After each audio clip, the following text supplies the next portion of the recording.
గుంటూరు నగర mayor Kavati Sivanaga Manohar Naidu media సమావేశాన్ని నిర్వహించారు. ఈ సందర్భంగా ఆయన మాట్లాడుతూ పాలకవర్గం నగర అభివృద్ధికి సహకరించడం లేదు అని అపోహ కల్పించడానికి ఉద్దేశంతోనే నగర కమిషనర్ కుట్ర చేస్తుంది. ఈ నెల 12న విజయవాడ తిరుపతి కార్పొరేషన్ సమావేశం నిర్వహించారు. నగరపాలక సంస్థ కమిషనర్తో సహా అధికారులు కౌన్సిల్ సమావేశాన్ని నిర్వహించడానికి ఎందుకు సహకరించడం లేదని ప్రశ్నించారు. నగరంలో 10 లక్షల రూపాయల లోపు వరకు అభివృద్ధి పనులు చేయడానికి కమిషనర్కు అవకాశం ఉందని తెలిపారు.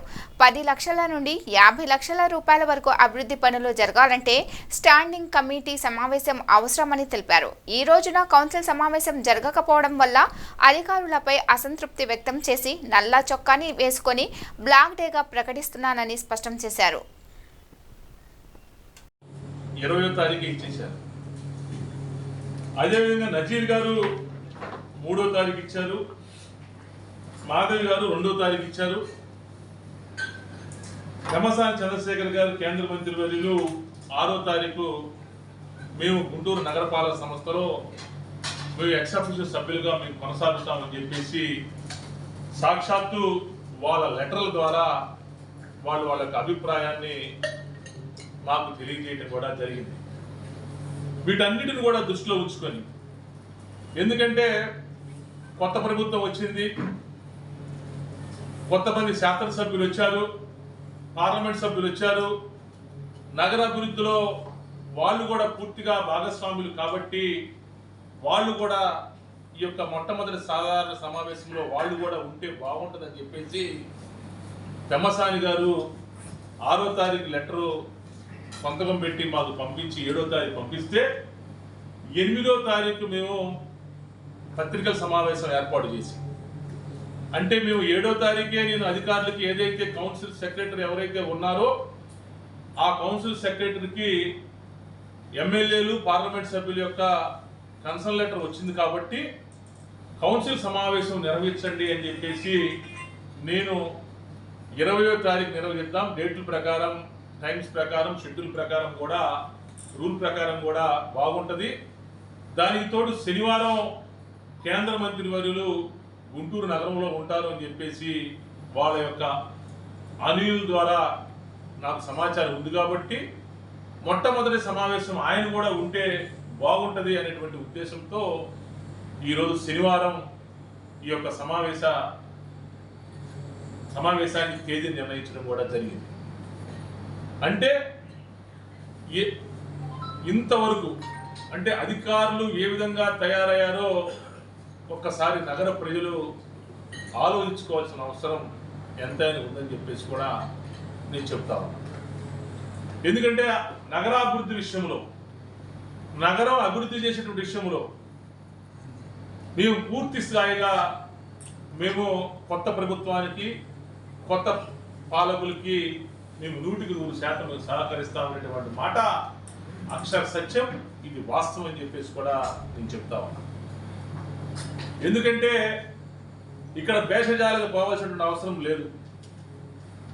మేము నగరాభివృద్ధిని మేము 3 సంవత్సరాల పాటు మా పాలకవర్గం ఏర్పడిన తర్వాత మేము అందరి కార్పొరేటర్లు, అంటే ఒక పక్క వైఎస్ఆర్ కాంగ్రెస్ పార్టీ కార్పొరేటర్లు కావచ్చు, ఒక పక్క తెలుగుదేశం పార్టీ కార్పొరేటర్లు కావచ్చు, ఒక పక్క జనసేన పార్టీ కార్పొరేటర్లు కావచ్చు, అందరం కూడా కలిసి 57 మంది మేము ఉన్నటువంటి శాసనసభ్యులు అభిప్రాయాల మేరకు, శాసనమండలి సభ్యుల అభిప్రాయాల మేరకు మేము నగరాన్ని ఈ 3 సంవత్సరాల పాటు మేము అభివృద్ధి చేశామని చెప్పేసి కూడా మేము చాలా గర్వంగా మేము చెప్తాము. ఎందుకంటే కొత్త ప్రభుత్వం ఏర్పడింది, కొత్తగా శాసనసభ్యులుగా, పార్లమెంట్ సభ్యులుగా ఎన్నుకోబడ్డారు. వాళ్ళకి నగరాభివృద్ధిలో పూర్తి స్థాయిలో వాళ్ళు కూడా భాగస్వాములు చేస్తే నగరం ఇంకా మరింత ముందుకు వెళ్ళదనేటువంటి ఉద్దేశంతో మేము ఈ యొక్క సమావేశాన్ని ఏర్పాటు చేయడం కూడా జరిగింది. ఎందుకు చెబుతా ఉన్నానంటే ఈ సాధారణ సమావేశం ఏర్పాటు చేసేది 10 లక్షల రూపాయలు పైబడినటువంటి ఎస్టిమేట్ ఏదైనా సరే అధికారులు ఎస్టిమేట్ వేస్తే ఆ ఎస్టిమేటు స్టాండింగ్ కమిటీ సమావేశానికి ఆ ఎస్టిమేట్ వస్తుంది. ఆ స్టాండింగ్ కమిటీ సమావేశంలో అంటే 15 రోజులకి 20 రోజులకి ఒకసారి నిర్వహించినటువంటి స్టాండింగ్. మరి ఈరోజు 20వ తారీఖు శనివారం, కానీ ఇంతవరకు అంటే మున్సిపల్ యాక్ట్ ప్రకారం ఒక మేయరు కౌన్సిల్ సమావేశం నిర్వహించడానికి ఒక తేదీని నిర్ణయించి ఆ తేదీని అధికారులకి దానితో పాటు పత్రికలకి విడుదల చేసినటువంటి హక్కు ఉండేటువంటి పరిస్థితి. కానీ ఈ రోజు వరకు కూడా కనీసం అధికారులు ఈ యొక్క కౌన్సిల్ సమావేశం నిర్వహించడం కావాల్సినటువంటి సమాచారం సభ్యులకి కానీ, అదేవిధంగా కొత్తగా ఎన్నికైనటువంటి శాసనసభ్యులకి, పార్లమెంటు సభ్యులకు కానీ, అదేవిధంగా కోఆప్షన్ సభ్యులకి ఎవ్వరికి కూడా సమాచారం అందించలేకపోవటం చాలా దురదృష్టకరమైనటువంటి సంఘటనగా నేను భావిస్తూ, ఈరోజు నేను వ్యక్తిగతంగా నిరసన తెలియచేయాలి, నా యొక్క ఉద్దేశాన్ని తెలియచేయాలనేటువంటి ఉద్దేశంతో ఈ అధికారులు చేసినటువంటి ఈ యొక్క తప్పిదానికి నేను ఈరోజు ఒక బ్లాక్ డేగా పరిగణిస్తూ ఈరోజు నల్ల చొక్కా వేసుకొని ఈరోజు నేను ఈ పత్రికల సమావేశం నిర్వహించడం జరుగుతా ఉంది.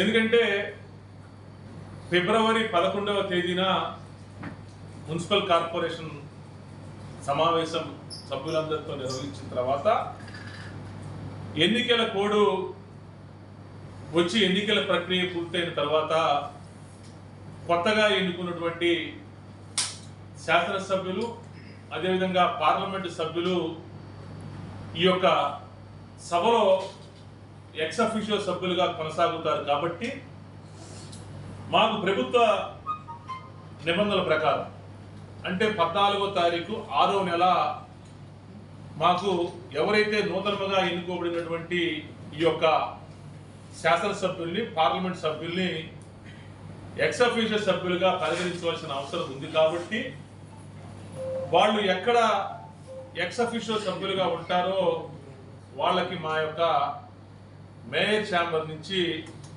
వాళ్ళకి అఫీషియల్గా ఈ యొక్క ప్రభుత్వ జీవోని అనుసరిస్తూ వాళ్ళు ఎక్కడైతే ఎక్స్ అఫీషియో సభ్యులు కొనసాగలుగుతారు అనుకుంటా ఉన్నారో వాళ్ళని కన్సర్న్ అడగాల్సినటువంటి పరిస్థితి ఉంటుంది.